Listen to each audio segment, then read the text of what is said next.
कुछ दिन पहले ही ये बिहार के राज्यपाल बने हैं।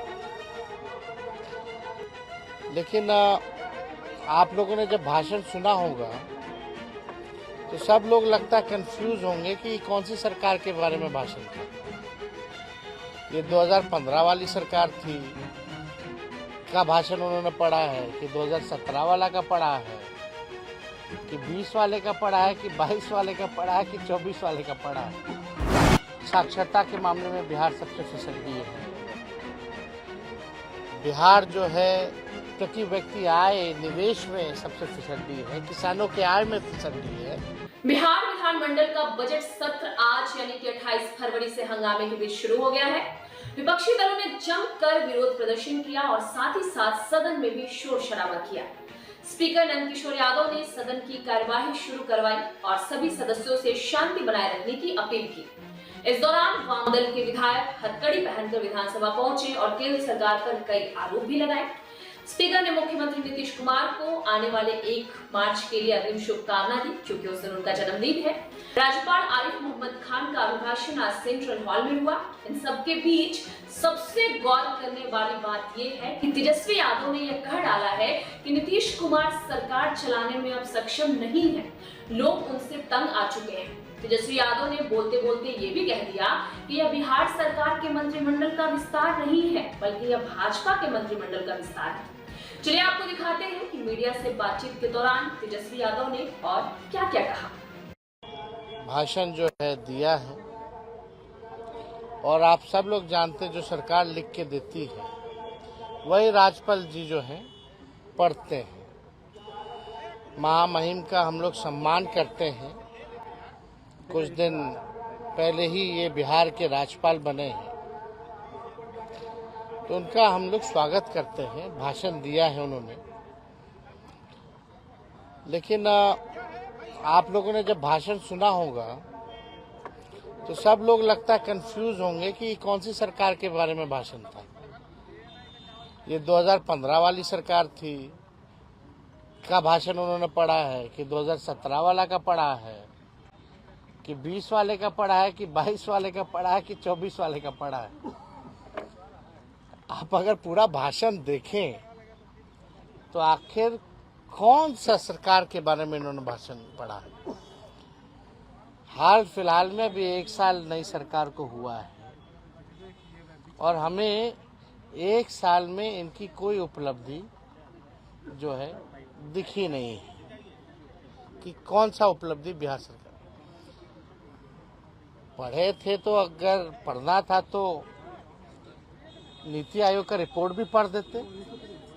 साक्षरता के मामले में बिहार सबसे फिसलती है। बिहार जो है प्रति व्यक्ति आय निवेश में सबसे फिसलती है, किसानों के आय में फिसलती है।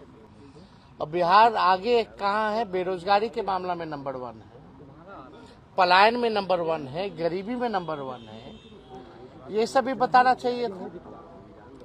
तो हम लोग तो जान ही रहे थे भाई सरकार ने कोई काम किया नहीं है। गवर्नर महामहिम है, ये औपचारिकता होती है कि जो सरकार लिख के देगी चाहे झूठ हो सच हो वो राज्यपाल जो है पढ़ेंगे। अब इस पर अभिभाषण पे चर्चा होगी। जब चर्चा होगी तो एक एक जो है पोल हम लोग सरकार का खोलेंगे और ऐसा पोल खोला जाएगा कि उनका जवाब देना। आज तक तो कोई जवाब मिला नहीं, आगे भी उनके पास कोई जवाब नहीं होगा। आज हम सब लोग चाहते हैं बजट सत्र जो है महत्वपूर्ण सत्र होता है, सबसे लंबा सत्र होता है और इस लंबे सत्र में हम सब लोग अपेक्षा करते हैं कि सही ढंग से जो है हाउस चले। लेकिन आप लोगों ने स्थिति देखी होगी, कोई हाउस में नियम या संविधान का पालन नहीं हो रहा, बल्कि विपक्षी जो है बार बार आसन से आंख खोल के देखने को कह रहा है कि आपके सामने कोई संविधान का या नियम का उल्लंघन कैसे कर सकता है। आज लगभग कई दिन हो गए, साल भर हो रहा है और अब तक कार्रवाई नहीं की गई।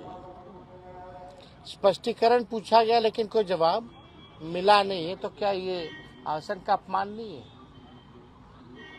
जो भी विधायक उधर बैठाना तो बैठाओ ना भाई, लेकिन किस नियम के और किस संविधान के नियम के हवाले आप बैठा रहे? सबका सीट जो है लोकेटेड होता है नियम का ना। अगर हम लोगों ने व्हिप के खिलाफ अगर किसी ने उल्लंघन किया है तो वो नियम में बना है कि उल्लंघन होगी। अगर कोई कंप्लेंट करेगा, पार्टी अगर कंप्लेंट करती है तो उस पर कार्रवाई होनी चाहिए, तो कार्रवाई भी नहीं होती है। हमारे सदस्य की सदस्यता छीन ली जाती है और विलम्ब। एमएलसी सुनील सिंह केवल पलटू राम कहने पे उनकी सदस्यता छीनी जा सकती है। यहाँ व्हिप का उल्लंघन हो रहा है, डेली सदन को शर्मसार किया जा रहा है, आसन के नीचे खेल हो रहा है, तो सदस्यता नहीं छीनी जा रही है। तो मेरा ये कहना है कि संविधान सत्ता पक्ष के लिए कुछ और है क्या? नियम सत्ता पक्ष के लिए कुछ और है क्या और विपक्ष के लिए कुछ और है क्या? वो तो हम धन्यवाद देते हैं उच्चतम न्यायालय को कि सुनील सिंह जी के मामले में जो है, जो तानाशाही जिस प्रकार से सदस्यता ली गई थी, तुरंत सुप्रीम कोर्ट ने न्याय किया, जस्टिस किया और न्याय मिला। लेकिन भाई उस सदन का तो हो गया, कोर्ट जाना पड़ा। तो हम देखिए, बिहार विधानसभा के मामले में हम पे बड़ा दबाव है। लोगों का कहना है कि कोर्ट जाइए उन विधायकों के खिलाफ। हम कोर्ट नहीं जाना चाहते, हम चाहते हैं कि ये लोकतंत्र का मंदिर पवित्र रहे, इस पे कोई दाग ना लगे। लेकिन ये बात तो जो लोग आसन पे बैठे हैं, जो सत्ता पक्ष में, ये तो तानाशाही नहीं तो और क्या है? आप मंत्री की जगह दे करके उनको बैठाने का काम करें। अरे कराओ बाय इलेक्शन उनके सीट पे, फिर उनको जिताओ, फिर मंत्री बना के बैठा दो। कर सकते हो, यही ना नियम है। अगर कोई भी हमारे 3-4 सदस्य उल्लंघन किए हो, जो लोग हो, तो भाई कार्रवाई होनी चाहिए। पार्टी कार्रवाई करती है। व्हिप का मतलब क्या होता है? यानी व्हिप का कोई मतलब नहीं, तो इस व्यवस्था को आप रखे क्यों? हटा दो।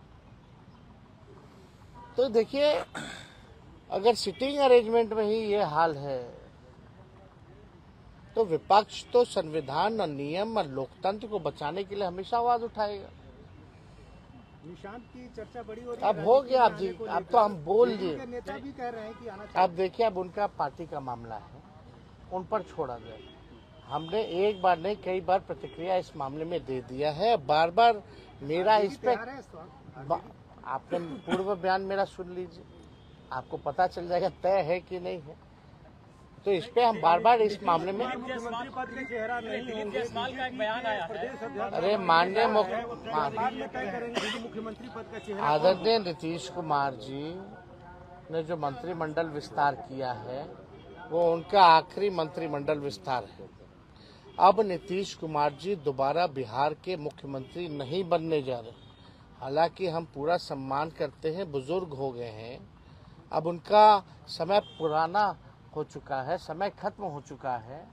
Nitish ji is a old model, he doesn't have any vision, road map, and he got 20 years.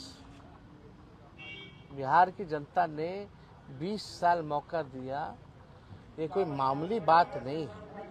20 साल में भी अगर बिहार सबसे गरीब है तो इसका दोषी कौन है? 20 साल में सबसे ज्यादा बेरोजगारी बिहार में है, पलायन सबसे ज्यादा है, और आपराधिक मामले तो आप देख लीजिए, एनसीआरबी का आंकड़ा उठा के देख लीजिए। अगर किसी को बहस करनी है तो डेटा पे बात करें। तो बिहार तो पीछे चला जा रहा है, और जिस हिसाब से बिहार को, आप बताओ 2014 के बाद स्टेबिलिटी कहाँ मिली है बिहार सरकार में? सब असमंजस में रहते। हम तो 15 ही से गिना रहे, 15 से 25 जो है 5 सरकार बन गई है। अगर एवरेज निकाले जाए तो 2 साल की सरकार। तो आप देखिए, कि अन्य राज्यों की तरह यहाँ जेडीयू के साथ बीजेपी का एकमात्र मकसद है कि जनता दल यूनाइटेड पार्टी को कब्जा लो और जो लोग जनता दल यूनाइटेड को नीतीश कुमार जी ने कमान दिया है, ये साफ दिखाता है कि निर्णय लेने लायक नीतीश कुमार जी अब नहीं रहेंगे। जो भाजपा ही है, संघी है, उसको कमान दे रखा है। सबकी डीलिंग हो चुकी है भाजपा से। नीतीश जी का अब खेल ये लोग समाप्त कर रहे हैं। ये नीतीश कुमार जी अनजाने बने हुए हैं, लेकिन उनके जितने साथी जो आजकल भूजा पार्टी करने वाले लोग हैं, सब दिल और दिमाग से भाजपा हो चुके हैं। बस समय का इंतजार कीजिए। ये लोग पूरे जनता दल यूनाइटेड को, जो शरद जी की बनाई हुई पार्टी जो थी, इसको ये लोग कब्जाने का काम करेंगे। और बीजेपी क्या करती है नहीं करती किसको नहीं पता है, बताइए तो आपको पता है कि नहीं क्या काम करती है? और कोई काम आता है उसको? खुल के बेईमानी करो, खुल के चोरी करो, नियम और संविधान का उल्लंघन करो। This is the weapon of BJP.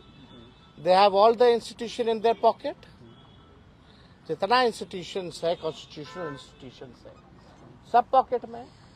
Election commission is the cheer leader of the BJP. और इस बार चीयर लीडर कितना भी चीयर करेगा बीजेपी का बिहार में, बिहार की जनता खुट्टा गाड़ करके जो है लोगों को सबक सिखाएगी। बहुत बहुत धन्यवाद। एक सर्वे आया है आपके नाम पर, मोस्ट ट्रस्टेड आप फेस बताए जा रहे हैं। इस बार जो बिहार में चुनाव हो रहा है उसको लेकर सर्वे आया है, मोस्ट ट्रस्टेड फेस आप बताए जा रहे हैं। बदलाव का एक इशारा। अब देखो, हम नेता आते रहेंगे, जाते रहेंगे। बिहार जो है देश भर में चर्चा में रहेगा। ठीक है, हम पे भी बहुत आरोप लगेंगे, बहुत तिगड़मबाजी होगी, ये होगा, तरह तरह की बातें बिहार में होंगी क्योंकि चुनाव है। तो अब सर्वे भी होता रहेगा। सर्वे ठीक है, सर्वे होता ही रहता है, उसमें कहाँ उसमें विश्लेषण है। हम देखो, हमें अपने आप पे विश्वास है, हमें खुद पे हम विश्वास करते हैं कि इस बार बिहार की जनता हम लोगों को अवसर देगी।